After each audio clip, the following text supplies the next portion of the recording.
Our video presentation is on cognitive information processing theory and has been made in collaboration by Grant Emery, Danielle Klugman, Alice Roques, and Tiffany Armstrong. Cognitive information processing theory illustrates the impact our memory has on our ability to learn and retain information. There are 3 different elements included in our memory systems. They include sensory, short-term, and long-term memory.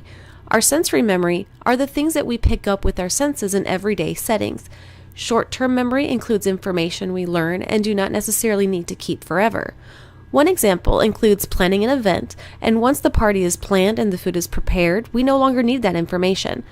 Lastly, long-term memory is when we connect information to previous experiences, which allows for our minds to easily recall and categorize the information, where knowing is the foundational information we accumulate through our life experience. In order to start the process of learning, we need to be willing and ready to learn. Verrill describes learning is promoted when existing knowledge is activated as a foundation for new knowledge. Knowledge is the new information being provided. Reiser and Dempsey in 2012 explain how learning is internal, the process which we gather information and connect to our memories, experiences, and future applications. Within cognitive processing theory, learners acquire learning by receiving knowledge from presented information, which they move into short-term memory and maneuver the memories there until they become part of long-term memory, which can then be pulled forward after the concept has been learned. Our past experiences provide us with a foundation that can help us in learning and processing new information. Once we have categorized our memories into our long-term memory, we can recall information far past our original exposure. Teaching is the ability to know information and successfully pass that information along to others. In cognitive information processing theory, providing feedback, whether correct or incorrect, is critical as a teacher. A real-world example of using cognitive information processing theory in relation to technology: when working with adult learners, their computer experience can be drastically different depending on their life experiences. According to Reiser and Dempsey in 2012, a learner who already knows a great deal about a topic of instruction can call to mind many cues that will be helpful in processing whatever information is new. Learners who have had experience with technology are more likely to be successful in learning the new information, whereas students who have had little experience with technology have no foundation to create connections to.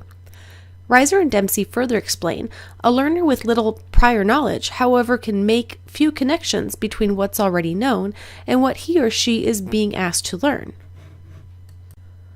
Another real-world example is the update from Office Suites to Office 365. Because we had previous experience with Word, PowerPoint, and Excel, those applications were an easy transition. However, we had not been utilizing OneNote or OneDrive because these were new technologies, so we had a more difficult time adapting to these changes. Both of these examples illustrate how cognitive information processing theory realizes on the learners the internal ability to connect and relate information to their own life experience. Some of the impacts of cognitive information processing theory was that it helped to move the focus from an instructor-centered approach to a learner-centered approach. For example, behavioral learning theory interprets the learner's behavioral outcomes as a direct result of the instructor's interventions.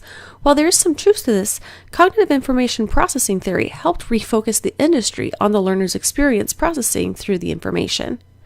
By recognizing that there are different internal processes that a learner may undertake to process perceived information, the theory opened the door to recognizing differences in learners.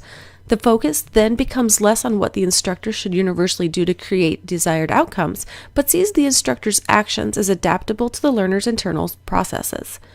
The focus on processes further allowed for impacts in specific industries.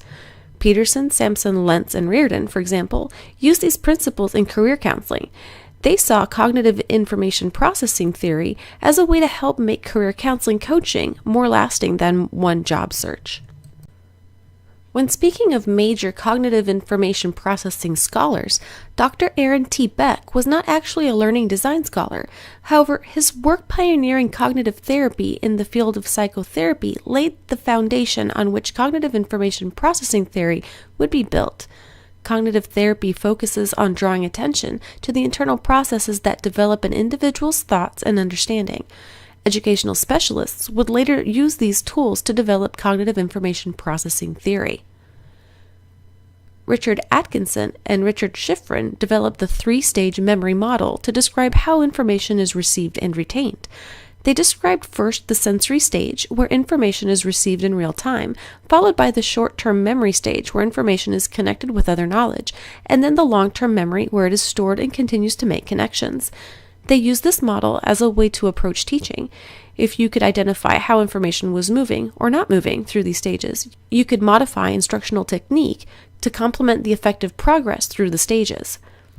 James P. Sampson Jr., Robert C. Reardon, Gary W. Peterson, and Janet G. Lenz worked together developing cognitive information processing theory at Florida State University.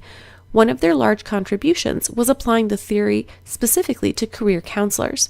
They showed how to train students seeking jobs to understand the internal processes used in deciding on a career.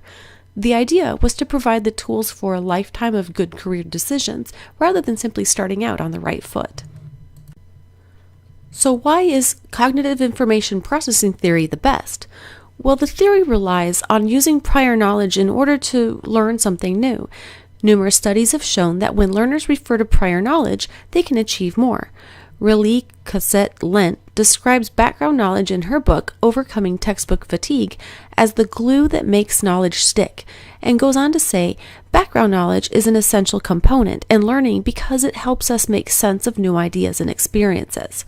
According to cognitive information processing theory, learners must also be able to focus attention on the topics being learned in order to be successful. Sigmund Tobias also concluded that there is a substantial linear relationship between interest and prior knowledge. Therefore, having prior knowledge on a topic can increase interest, which can subsequently capture a learner's attention. Cognitive information processing theory incorporates the brain's memory systems and also compares the brain to a computer in the way it processes information between the input and output stages of learning. In this way, cognitive information processing theory goes beyond the finite set of physical laws that the behaviorist theory entails. Thank you for watching our video presentation on cognitive information processing theory. Many references were used in the making of this video presentation, as listed on the next two slides. The musical introduction was provided by bensound.com.